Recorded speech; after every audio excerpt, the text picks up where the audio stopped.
Today is Friday, the 6th of February 2026. My name is Francisco Gaffney, and this is my daily streaming all about governance, risk, compliance, and advisory boards. Friday, so let's wrap up the week. This week we covered intellectual property led growth, capital structure when face your strategy, footprint resilience, and we spoke about free footprint in relation to your warehouses, your manufacturing facilities, your distribution network, etc. And also the controls that make your green transition credible, the governance and controls that make that possible. So today is the final level of this week. And it's pretty much aiming for incremental improvement or disruptive technology leaps, right?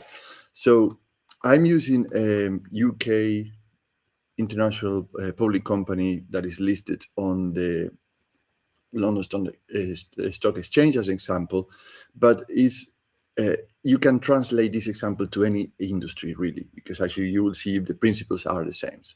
So for manufacturing, sometimes disrupting technology seems to be sci-fi, fiction. So it's a capital allocation question, it's a talent question, and it's also governance risk questions, right? So, but in reality, there are three things that we have to look into this. Number one is the UK direction of travel in aviation, and this is a company I'm going to use as an example because it's very clear. Decarbonization remains under scrutiny, and a climate change committee tracks progress and gaps, which keeps pressure on procurement and design expectations, right?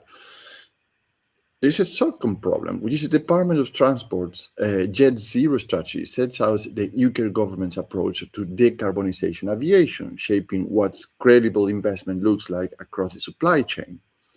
And problem number three is also these companies are doing research and development and research and technology. They are focusing on maturing composite on optical technologies, developing solutions with partners and high-speed data transmission, optical technologies such as fibre and bi-directional wireless communication, etc.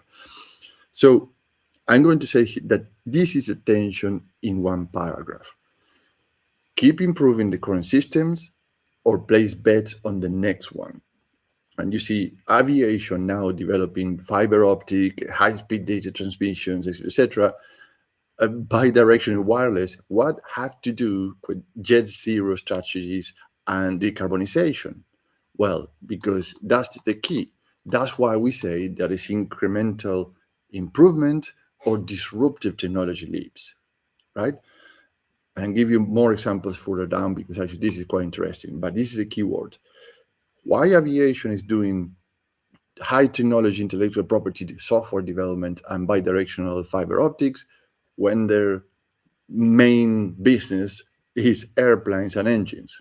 Now, in other words, imagine incremental improvement is is refining your route. For example, UPS trucks never turn left. I don't know if you know that, because actually if they turn right, if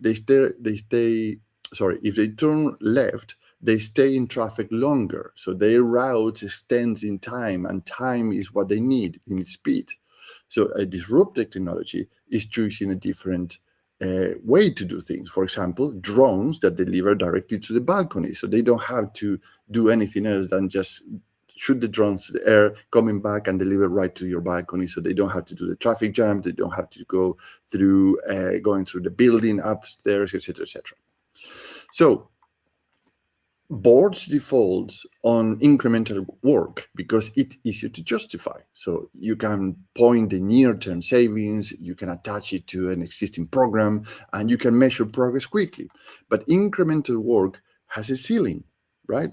If the underlying architecture changes, your international or your incremental advantages can become irrelevant. And as, for example, you can have a very, very efficient routes only turn only turn right, never turn left, but the flying drones can deliver faster, cheaper, and more efficiently. So then you have the whole architecture of your distribution changes. So that's why the UK's Fly Zero work matters. So it explores what a zero carbon commercialization aircraft could look like and assess whole life impacts, and also providing useful reality checks on the scale of changing implied in Jet Zero, right? But I think that the UPS example is much better than the Flight Zero. But anyway, so I think that you grasp it. And the other thing is very important. This example is just in one industry. One is distribution, the other one is aircraft or aerospace. You can translate this pretty much on any industry what you are working on now. So as a board advisor, what I would propose to consider in these cases, and let's back to the aerospace industry, separate efficiency bets from architecture bets. So efficiency bets improve today's products and processes, but architecture bets change constraints. And for example, the Fly Zero, or is equivalent in your industry, is a useful reference for what those imply. Remember, like efficient routes of UPS trucks against drones. Number two is build a portfolio, not a gamble. Use three buckets: defend the core, extend the core, and create the next core. So allocate funding deliberately, not by inertia, and keep the board clean on or clear on time horizons and evidence. So the board can say, well, if we are going to do an architectural change, for example, start to replace trucks by drones, the board had to be 100% clear what is going to happen. And the third thing is to make the evidence chain part of innovation. If your tech story depends on sustainability outcomes, connect it to credible evidence and regulatory expectations, which many sustainability bodies approach reinforce. So you have almost one for every industry you can imagine. So if you are not in distribution or airspace, I'm 100% sure that if you look into your compliance requirements, you will find one. So it's easy to find the relevant one to you.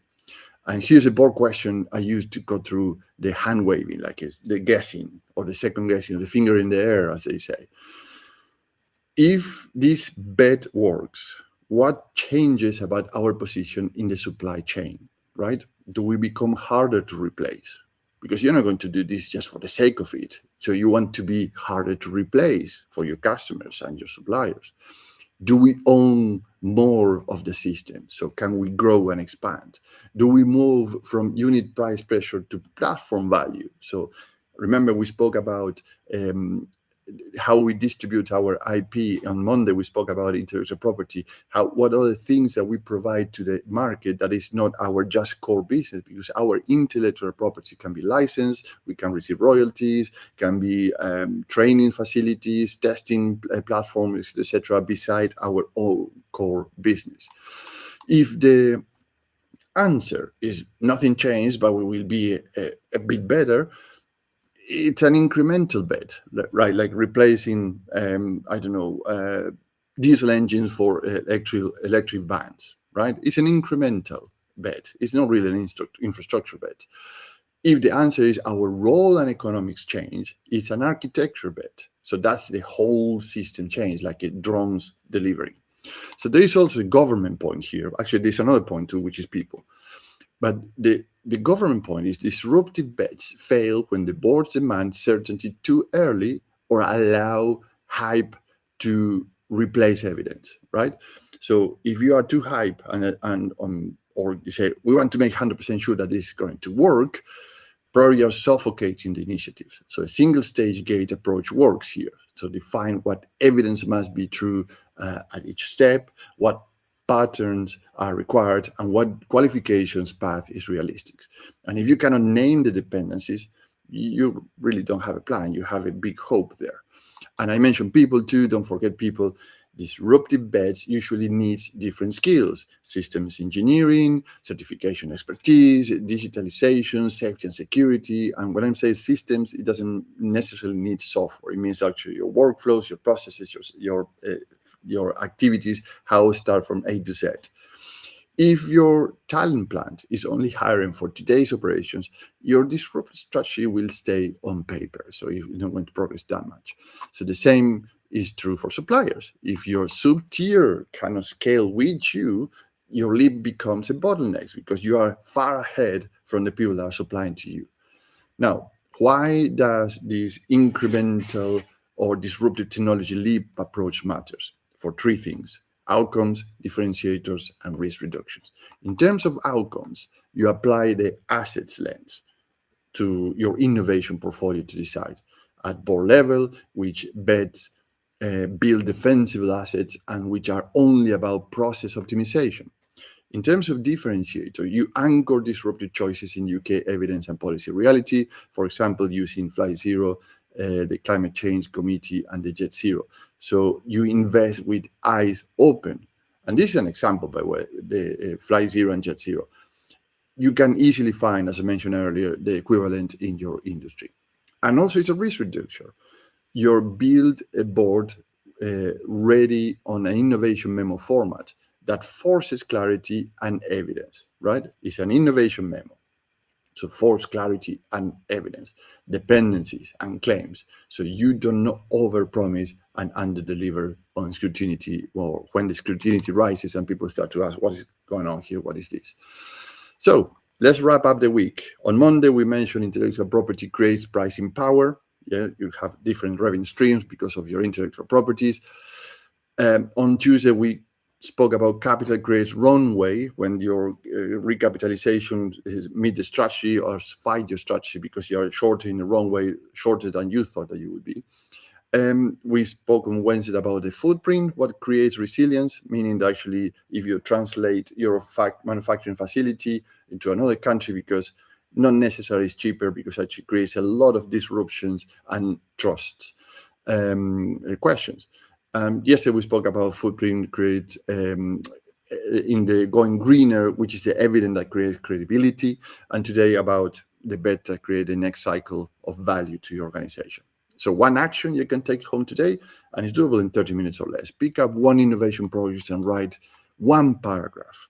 What changes if this works? Memo it and bring it to your next board pack. So there will be an interesting conversation. So let's pause it here for today and reconvene next week, because today is Friday. But one last message. If you are a UK board or board member of a company, or a strategic officer, or in the strategic office of a company, or a technology leader, and you want a B team looking onto your incremental improvement or disruptive technology lens, set up a 30-minute call with me, and so I can understand your position, how an independent international advisory board looking from the outside in your organization can help you and your team without stepping on your toes, without the traditional consulting overhead, and without the public theater. Right. So have a great week.